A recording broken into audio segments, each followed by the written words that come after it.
എൻ്റെ കർത്താവിൻ്റെ ഉന്നതമായ നാമത്തിൽ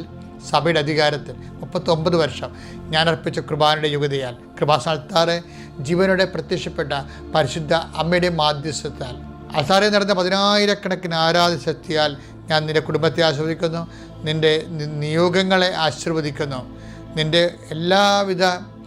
അവസ്ഥകളെയും നിൻ്റെ ബലഹീനതകളെ ആശീർവദിക്കുന്നു, നിൻ്റെ പോരായ്മകളെ ആശീർവദിക്കുന്നു, നിൻ്റെ കഴിവ് കുറവുകളെയും കെൽപ്പ് കുറവിനെയും ആശീർവദിക്കുന്നു. എൻ്റെ കർത്താവ് നിന്നെ സന്ധിക്കട്ടെ.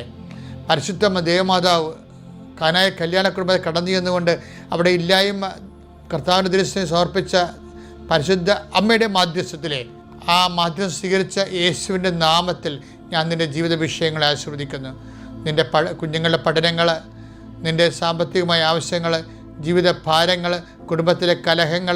കലഹങ്ങളുണ്ടായിട്ട് അകന്നു പോയിട്ടുള്ള വ്യക്തികൾ, വീട്ടിൽ നിന്ന് ഇറങ്ങിപ്പോയിട്ടുള്ള വ്യക്തികൾ, ചില വ്യക്തികൾ വരാൻ പോകുമ്പോൾ ഇനി എന്തായിരിക്കുമോ പുകലെന്ന് ഓർത്തുകൊണ്ട് വിഷമിക്കുകയും വേദനിക്കുകയും വിങ്ങുകയും ചെയ്യുന്ന അവസ്ഥകൾ, നിൻ്റെ സ്ഥലം മാറ്റങ്ങൾ, കിട്ടുന്ന പുതിയ സ്ഥലങ്ങൾ, അതിലുണ്ടാകുന്ന പുതിയ വെല്ലുവിളികൾ, എൻ്റെ കർത്താവേ അങ്ങയുടെ മക്കൾ എന്തെല്ലാം വിഷയത്തിന് വേണ്ടി വേദനിക്കുകയും സങ്കടപ്പെടുകയും ചെയ്യുന്നുണ്ടോ അതിനെല്ലാം അതിജീവിക്കാനുള്ള നീ അഗ്നിയിലൂടെ നടക്കും, അഗ്നി നിന്നെ വിഴുങ്ങത്തില്ലെന്ന് പറഞ്ഞ് അലച്ചത് കർത്താവിൻ്റെ വാഗ്ദാനം പാലിക്കപ്പെടാൻ വേണ്ടി നിന്നെ ഭയപ്പെടുത്തുന്ന വ്യക്തികൾ, സംഭവങ്ങൾ, സ്ഥാപനങ്ങൾ, അസ്വസ്ഥങ്ങൾ, എല്ലാ വിഷയങ്ങളുടെ പേരും ഞാൻ നിനക്ക് മുമ്പേ എൻ്റെ ദൂതനെ അയക്കുമെന്ന് അളിച്ച കർത്താവിൻ്റെ വാഗ്ദാനം പാലിച്ചുകൊണ്ട് നീ എവിടെ ചെന്നാലും നിന്നെ സന്ധിക്കാൻ, നിന്നെ കേൾക്കുവാൻ, നിൻ്റെ പരായം പരിഹരിക്കുവാൻ, നിന്നെ സഹായിക്കുവാൻ